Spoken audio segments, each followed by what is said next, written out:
دین دہشت گردی سے نہیں، تاجدار کائنات کی امن پسندی اور میرے آقا کی انسان دوستی سے دین پھیلا ہے، غریب کی بھلائی سے دین پھیلا ہے۔ لہذا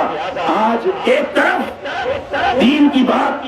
بندوق کی گولی پر کی جاتی ہے اور دوسری طرف اولیاء کے وہ آستانے ہیں کہ جہاں سے تاجدار کائنات کی نسبت کا فیض لے کر جب آقا کے دین کی بات کی جاتی ہے وہ بندوق کی گولی سے نہیں بلکہ پیار کی گولی سے کی جاتی ہے، محبت کی گولی۔ اور جہاں جیسے محترم علامہ منیر صاحب فرما رہے تھے کہ کسی کا مسلک اور عقیدہ پوچھنا تو دور کی بات ہے، یہ وہ بارگاہ ہے کہ جہاں کسی کا کوئی مذہب بھی نہیں پوچھتا کہ آپ کون ہیں، کہاں سے آئے ہیں، بس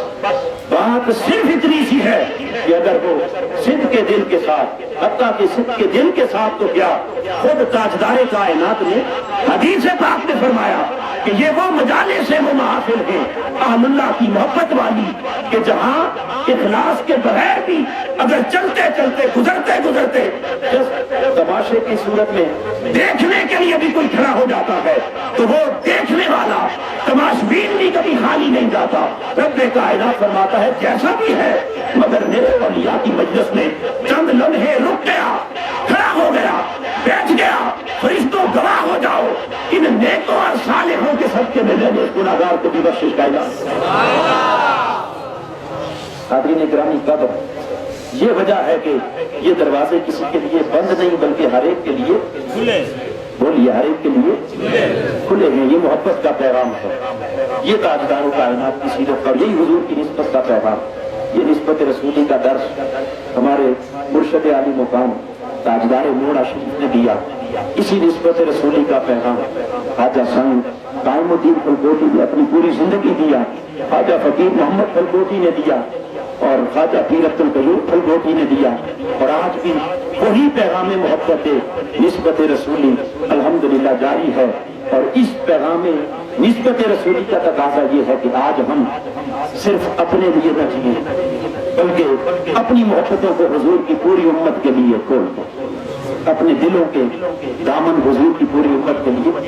بچھا دیں اور تاجدار کائنات کی اس سیرت کو زندہ کرتے ہوئے آج پھر ایک ہماجیت معاشرے کے اندر ایسے انقلاب کو برپا کر دیں کہ جس کے بعد اس دنیا کے اوپر سے، اس صفحہ ہستی کے اوپر سے ظلم کا، جبر کا، دہشت کا، قتل و غارت گری کا، خون ریزی کا، عصمت دری کا، ہر شے کا خاتمہ ہو جائے اور مصطفیٰ کا وہ رحمت والا جھنڈا لہرانے لگ جائے اور دنیا انسانیت مصطفیٰ کے اس رحمت والے جھنڈے کے نیچے سکون کا سانس لینے لگے، امن کا سانس لینے لگے۔ یہ محبت کا پیغام ہے ہر اللہ کے ولی کی بارگاہ کا، ہر اللہ والوں کے ہر آستانے کا، اور یہی پیغام ہے دربار عالیہ موڑا شریف کا، یہی پیغام ہے دربار عالیہ پھلکوٹ شریف کا کہ ہم اپنا کردار ادا کرتے ہوئے اپنی ذات کے لیے نہیں بلکہ حضور کی پوری امت کے لیے بھی اپنی محبتوں کو عقل اسلام کی پوری امت کے لیے عام کریں، اور اگر اس راہ میں اگر ہمیں اپنے چھوٹے چھوٹے مفادات قربان بھی کرنے پڑے تو اپنے مفاد قربان کر دیں اور تاجدار کائنات کی پوری امت کی بقا اور آقا دو جہاں کے نظام کی بقا اور تاجدار کائنات کے رحمت برے اس پرچم کو شرق سے غرب تک دنیا پر لہرانے کے لیے ہم اٹھیں، آگے بڑھیں اور اپنے اس کردار کو ادا کریں۔ حاضرین گرامی قدر، صرف زبانی کلامی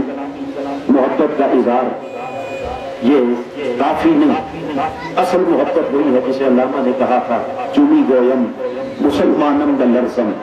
کہ دانا مشکلات لا الہ را۔ جب کوئی مجھے مسلمان کہتا ہے تو میں